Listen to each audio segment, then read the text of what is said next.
জয় শ্রীকৃষ্ণা। 2024 শ্রীকৃষ্ণের জন্মাষ্টমী। তৈরি হচ্ছে বিরল রাজ্য।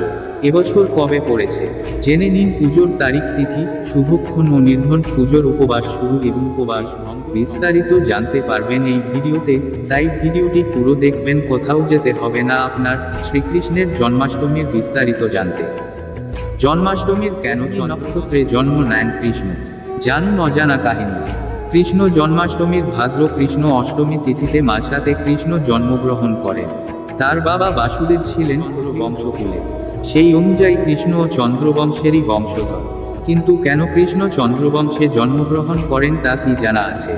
আবার রোহিণী নব মাঝরাতে জন্মগ্রহণেরই বা কারণ কি? বাসুদেব ও দেবকীকেই কেন নারায়ণ নিজের মা বাবা নির্বাচন করেন তা কি জানেন? এই সমস্ত প্রশ্নের উত্তর পাবেন এখানে। ভাদ্রপদ মাসের কৃষ্ণপক্ষের অষ্টমীর তিথি নক্ষত্রে কারাগৃহে বন্দী মাতা দেবকীর কোল থেকে জন্ম নিয়েছিলেন কৃষ্ণ। কৃষ্ণ ছিলেন চন্দ্রবংশী। পুরাণ অনুযায়ী নিজের জন্মের দিন, তিথি, বংশ, এমনকি কার গর্ভে তিনি জন্ম নেবেন, সে সবই ভোজন শ্রীহরি বিষ্ণু। নিজের এক আশীর্বাদের কারণেই বাসুদেব ও দেবকীকে নিজের মা বাবা নির্বাচন করেন নারায়ণ। আবার চন্দ্রকে দেওয়া নিজের প্রতিশ্রুতি পূরণ করতে চন্দ্রবংশী হন তিনি। এখানে জেনে নিন মাঝরাতে ও এই নির্দিষ্ট তিথিতে কৃষ্ণের জন্মের নেপথ্যে। পৌরাণিক কাহিনী অনুযায়ী পূর্বজন্মে ঋষি কাশ্যপ ও তার স্ত্রী অদিতিকে তাদের সন্তান হয়ে জন্মগ্রহণ করার আশীর্বাদ দেন কৃষ্ণ। আসলে গত জন্মে বাসুদেব ছিলেন ঋষি কাশ্যপ ও তার দেবকী ছিলেন কাশ্যপের স্ত্রী অদিতি। প্রজাপতি কাশ্যপ ও অদিতি কৃষ্ণের তপস্যা করেন। তপস্যায় শান্তিকে প্রকট হন ও বর চাইতে বলেন। ঋষি কাশ্যপ নারায়ণকেই নিজের পুত্র হিসেবে লাভ করার প্রার্থনা জানিয়ে বসেন এবং হরি তাতে সম্মত হন। কিন্তু এই আশীর্বাদ দেওয়ার পরই চিন্তায় পড়ে যান শ্রীকৃষ্ণ, কারণ ত্রিভুবনে তার মতো দ্বিতীয় কেউ নেই। তাই নিজের প্রতিশ্রুতি পূরণ করা নিয়ে মনে কাশ্যপ ঋষির প্রার্থনা ও নিজের প্রতিশ্রুতি পূরণের জন্য পরবর্তী জন্মে তাদের পুত্র রূপে জন্মগ্রহণ করেন।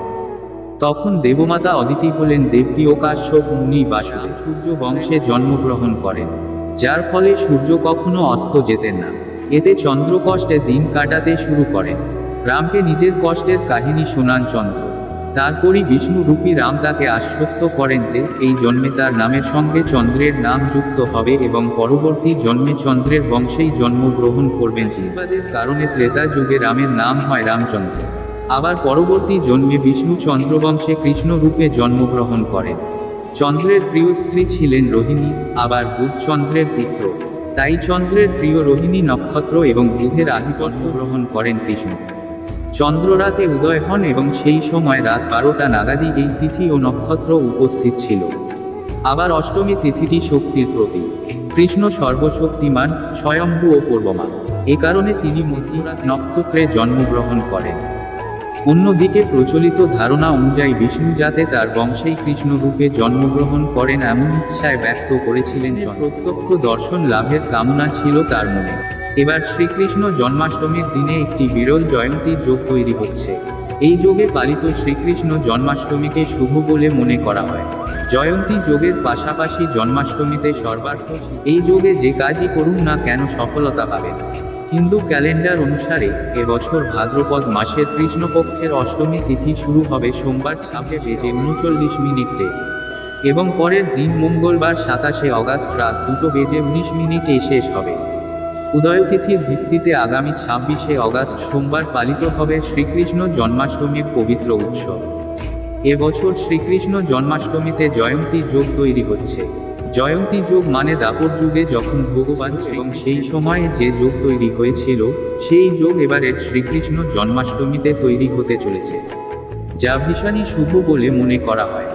ভগবান শ্রীকৃষ্ণ বৃষ রাশির চন্দ্র রাশিতে রোহিণী নক্ষত্রে ভাদ্রপদ কৃষ্ণ অষ্টমীতে জন্মগ্রহণ করেছিলেন।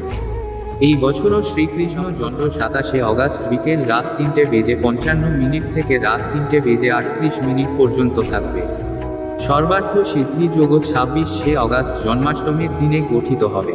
সেই যোগ হবে 27 অগাস্ট বিকেল রাত 3:55 থেকে ভোর 5:57 পর্যন্ত থাকবে। এবছর শ্রীকৃষ্ণ জন্মাষ্টমীর পুজোর সময় 45 মিনিট। জন্মাষ্টমীর শুভ সময় হল দুপুর 12:01 থেকে দুপুর 11:15 পর্যন্ত। যারা উপবাস পালন করবেন তারা রাত 12:01 থেকে বাল গোপালের জন্মবার্ষিকী উদযাপন করবেন। আপনি যদি শ্রীকৃষ্ণ জন্মাষ্টমীতে উপবাস কৃষ্ণের জন্মাষ্টমীর পর উপবাস ভাঙতে পারবেন।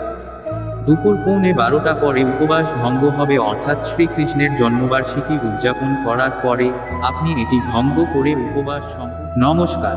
যদি আপনার শ্রীকৃষ্ণের জন্মাষ্টমীর বিষয়টি ভালো লেগে থাকে তাহলে প্লিজ চ্যানেলটি সাবস্ক্রাইব করবেন। জয় শ্রীকৃষ্ণ।